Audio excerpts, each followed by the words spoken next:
Merry Christmas, everybody. Hope you guys are all having a very merry and safe holiday. Yes, I became the champion over Christmas Eve break. Yeah. So I'm the champ is here. All right, let me put this thing away because it's actually pretty heavy. All right. So we're gonna talk about Rebel Moon, okay, guys? Because I watched Rebel Moon last night. And we're gonna talk about Rebel Moon, the latest of the Zack Snyder movie. Not basically not doing very well critically on Rotten Tomatoes. But I watched it and I'm gonna give you my thoughts on it. I'll tell you, my wife did not like it. Did you like it? She's shaking her head, nah. She said, nah. She didn't like it. Here's my thoughts on Rebel Moon. I got a lot to say about the movie. Um, Overall, I'll just say this to get it out of the way so I can avoid any type of hate comments that's going to be in the comments below. Overall, I enjoyed the movie. Okay, I enjoyed it. I would watch it again. I would say this. But this movie has a lot of problems. Like, a lot of problems. Like, first of all, let's address this.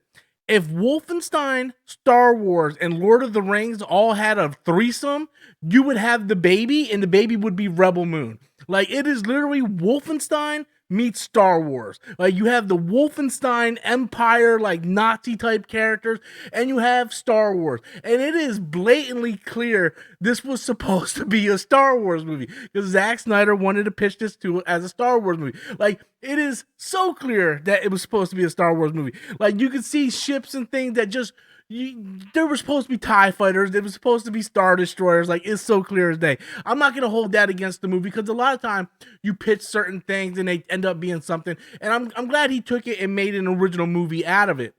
Um, so overall, I really enjoyed the movie. But there's a lot of problems with the movie. Like right off the bat, the slow motion. Oh my god, I know that is a signature of Zack Snyder. Every movie he ever makes has slow motion in it. It is over the top with this one. It's like slow motion, 5 seconds, another slow motion. Like you don't have to do like eight scenes of slow motion within like a minute of each other. It's like boom, slow motion, slow motion. Like there was this one scene where Sofia Patella was like doing this thing in like this shed, and it was like every other thing was slow motion. Like, come on, man, just like this movie was 2 hours and 10 minutes, right? It could have easily been 2 hours if you just took out all the slow motion. Other than that, there are moments in this movie where visually it looks incredible, and there's other scenes where it's just like what the heck is going on? Like the very first scene in the movie, you see Sofia Patella and she's like doing some farming, right? And there's this big like planet, like a Jupiter-sized planet, like or Jupiter-looking planet with the rings and everything behind her, and it looks like she's standing in front of a painting. Right? You ever remember like back in the day when Hollywood was still new and everything was filmed like in a studio and they had like a matte painting behind them, or if you ever go to a play and they have paintings behind them for the scenery, that's what it looked like. It didn't look like it was real in any way. It looked like, oh, this is a character on a stage and they green screen something behind her. It looked, and there was a few scenes like that. Everything in that village, I don't know if the compositing wasn't working or what. It looked bad. Like it looked so bad. I wanted to compare it to like Obi-Wan when they were doing everything on the volume stage and you could tell everything was like in close quarters, but with that it felt like some things were far away. This looked like it was like boom right in front of her, and it really kind of threw me off. The amount of characters in this movie is extremely overwhelming. I cannot tell you any of these characters' names. No, not one can. Cora, that's it. Sofia Patella, that's the only one I remember. Why? Because one, I like Sofia Patella. I'll watch anything with Sofia Patella in it. But Cora, because Avatar: Legend of Korra is easy to remember. Every other person, I'm like, hey, that's Charlie Hunnam. Okay, I know who Charlie Hunnam is. Hey, that's the guy who used to be in the Game of Thrones. Hey, that's the guy who replaced the guy who used to be in Game of Thrones. Oh, hey, that's the guy who plays in Shazam, Never Back Down, like all those movies. Hey, there's the guy with extremely weird body tan and a very, very not so tan head. Like his body is way tanner than his head, right? His body looks like it's like a dark shade of brown. And he's got like slight tan on his head. So I call him mismatched tan guy.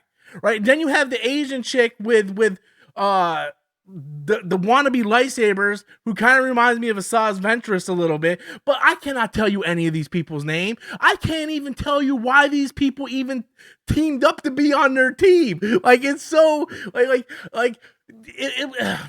I don't know if the movie was rushed or because I'll tell you by the end of this movie, and here. Now that I'm talking about it, I'm kind of like getting frustrated with it because the movie doesn't make any sense, right? It's like, hey, okay, so here's the premise of the movie, guys. Here's the premise of the movie. Cora, Sofia Boutella, she used to work for this we're going to call them the Empire, okay, or the Nazis, whatever you want, the Empire. And she used to be like the bodyguard of the king or something, and she was overlooking the daughter or whatnot. And I don't know, I got to go back and rewatch it. I know the robot was like, yeah, the king died, the daughter died, everybody got massacred. I don't know who killed the king. I don't know if there was a rebellion within the Empire. I can't tell you. I cannot tell you. I have to go back and rewatch it because some things are just, everything is brushed over really quickly, but we make plenty of time for the slow motion and the action shots. And it's just, and again, I enjoyed the movie. I just want to put that out there. I enjoyed the movie. I really, really liked the movie. I would watch this movie again, right? I liked the movie. I would watch it again, but it just, so Sofia Boutella is like in hiding basically. And then sort of like Rogue One, when the Empire showed up to Jeddah, right? And like the Empire shows up here, they're looking for some rebels, and they're like, give us your farm stuff or I'm gonna kill all y'all crackers, right? And that's pretty much it. And then Cora pretty much goes on this like trip to find people to help her fight this Empire. And it's basically just a pilgrimage of her looking for people to fight alongside her, and that's pretty much it. You have the guy from Game of Thrones who replaced the guy from Game of Thrones as her love interest / teammate, and he's going on this trip with her, and as they go, they pick up more people, but I don't understand why these people volunteered, other than the dude who plays in Shazam.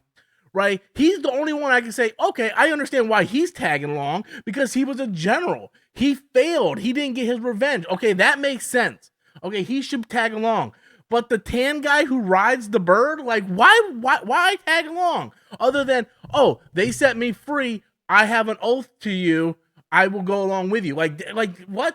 What was this, life debt? Is he Chewbacca? Does he owe Cora like a life debt now? So, yeah, other than that, I just don't, I don't know. I don't know. Why would the Asian chick tag along? Why? What purpose does the Asian chick have to tag along? Like she was fighting this giant spider chick for some reason. Because the spider chick was like kidnapping people's daughters and kids. It's so like there's so much stuff going on. I just don't like what's going on? What's going on? We're here. Like he's riding a griffin.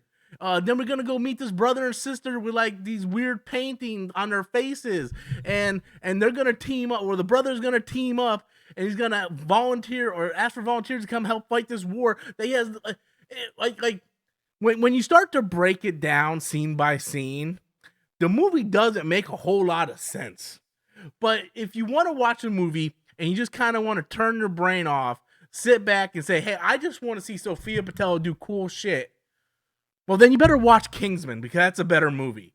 But if you want to watch Sofia do cool shit with swords and stuff, then go watch Star Trek Beyond because that's a better movie too. But if you want to see an imitation Star Wars meets Wolfenstein with Sofia Boutella in it, all right, then okay, here's your movie. But visually, it's fantastic at some points. At some points, it's not fantastic. Like I said, I'm shitting on the movie, but I'm really, really telling you, I enjoyed it. I would watch it again. This is the type of movie for me because I like the fantasy genre. This has fantasy in it. I like Star Wars. This has Star Wars in it. I really got like a Final Fantasy vibe in this. Sort of like if you take like Final Fantasy 13. Mix it with a little Final Fantasy 7, throw a dash of Final Fantasy 15 in there. This is sort of reminds me of that a little bit. At least when it comes with the Empire and, the scenery and like that. Just in that comparison. I'm not talking about plot-wise or anything like that. But I guess at its core, it's a basic story. Bad guys, Nazis, Empire, whatever you want to call them, want to take these people's planet.